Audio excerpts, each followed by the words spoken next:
Aujourd'hui, je vais aborder un thème que certains, par courriel, m'ont demandé d'expliquer.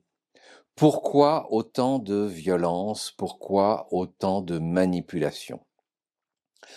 En fait, si on regarde l'histoire, les sauts sociologiques se sont faits à chaque chaos. Donc, nous pouvons dire merci au chaos que nous vivons à l'heure actuelle. Certes, c'est pas facile pour tout le monde. Toutefois, nous devons considérer qu'à travers la période Covid, eh bien, nous pouvons remercier ceux qui l'ont organisé. Sans eux, il n'y aurait pas eu ce chaos. Sans eux, il n'y aurait pas eu cette prise de conscience. Sans eux, il n'y aurait pas eu cet éveil. Alors, certes, il y a des gens qui se sont éveillés immédiatement, il y a des gens qui ont compris tout de suite, et puis il y a des gens qui, petit à petit, dans le temps, prennent conscience qu'en fait, la Covid a été le déclencheur d'une prise de conscience. Exactement.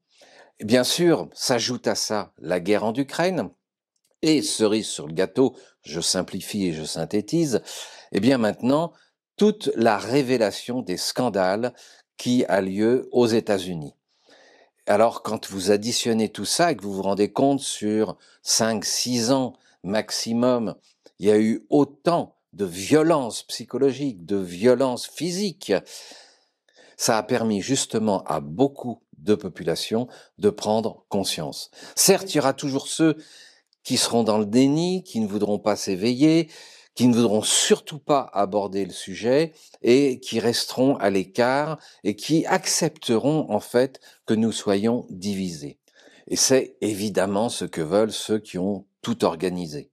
Parce qu'il ne s'agit pas d'une simple coïncidence, il s'agit d'une merveilleuse, fabuleuse, extraordinaire organisation.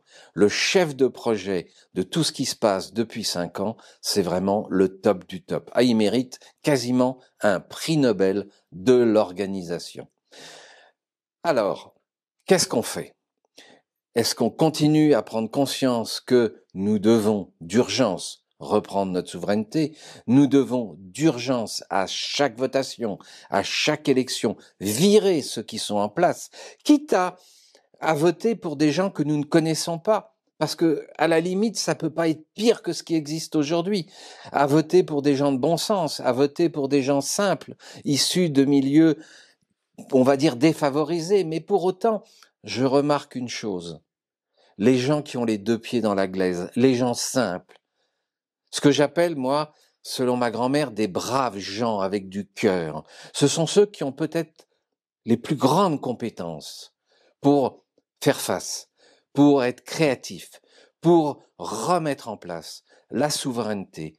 Et si je pense à la Suisse, la neutralité, une vraie neutralité humaniste. Ah oui, il va falloir que nous acceptions de dire merci à tout ce chaos, merci à toutes ces crises. Grâce à elles, il y a une prise de conscience de l'humanité qui est absolument extraordinaire. Refuser ce fait, cette évidence, c'est vraiment rester dans le déni total et refuser de rentrer dans un monde nouveau avec des gens éveillés et surtout une ouverture du cœur et de l'esprit. C'est ça qui est en train de se passer à l'heure actuelle. Alors c'est pas simple, certes, parce que beaucoup de gens ont peur. Peur de perdre leurs revenus, peur de perdre leur matérialité. Ça aura sans doute lieu. Sauf si on se regroupe. Sauf si on se met ensemble. Et d'ailleurs, je vais vous faire une confidence. Il y a des gens multimillionnaires, multimilliardaires, qui sont en train de se réunir pour faire tomber tous ces gouvernants de misère qui nous entraînent dans la catastrophe. Et oui, parce que figurez-vous que même des gens extrêmement riches ont conscience que pour conserver leur richesse, il faut revenir à des choses pleines de bon sens, pleines de pratique, pleines d'humanisme, avec une ouverture du cœur, et que leur richesse ne se multipliera, ou tout du moins ne se conservera, que dans la paix et le respect des autres, le respect de la souveraineté de chacun. Voilà.